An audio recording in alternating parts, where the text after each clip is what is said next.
Razer is always releasing new and innovative products, so it was no surprise to see them release a soundbar called the Razer Leviathan. Now, Leviathan is a space-saving soundbar that retails for about $179, and it's something you can put right in front of your monitor right there, or at least your gaming setup.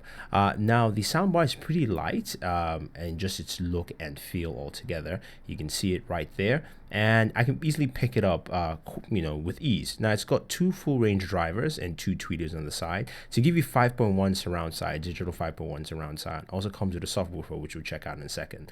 Now, looking at the controls in the front, it's got a power button right there. And if we zoom in closer, we can definitely take a look at some of the other controls at the very top of the device. So you do have a source button on the far left, which allows you to basically switch from optical inputs. You can go to auxiliary as well as Bluetooth to pair. So you can actually use the source button for that.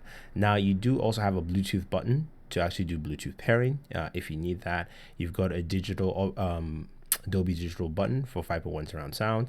I've got a mute button, and then you've got your modes button for different modes, from game to music to movies. And then you've got your volume up and down button, so you can increase and reduce the volume. Now, the power button turns the device on and off. Now, the device will turn off after 20 minutes if there is nothing playing. It's got a power cycle mode that does that. On the right hand side, you do have NFC pairing, which allows you to pair any of your devices via NFC.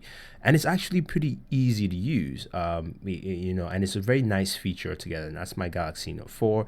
You can see the Bluetooth icon kind of pop up at the bottom there, which allows you to easily do that and pair any of your devices with that. So I'm going to switch to another device to show you a different case scenario here. So this, I believe, is my Lumia. You can see it again. It's actually paired. I'm actually going to do that again just to give you a closer look so you guys get a better idea. But my suggestion is leave that NFC tag there so you remember where it is if you want to do NFC pairing with this. But it's really just tap and pair, and it pairs to your Bluetooth. You don't need to turn on NFC on the device. As long as NFC is on your phone, you can actually do that. So that's a nice feature. Now, that's the subwoofer. That's a 5.25 inch subwoofer. It's powered directly from the speaker unit, so there's no secondary power source. You can see there, it actually stands up. You can see the 5-inch subwoofer there. Really nice. Give you some really solid bass and sound boost. Now, like I said, it's got no power source, so you need to connect it directly to your Leviathan soundbar itself, and that should give it power to run the system overall. So you get some really good robust sound. At the back, you do have your ports for connectors. So that's the port again for the subwoofer. That's your power port, and that is of course your optical, and then there's an auxiliary port.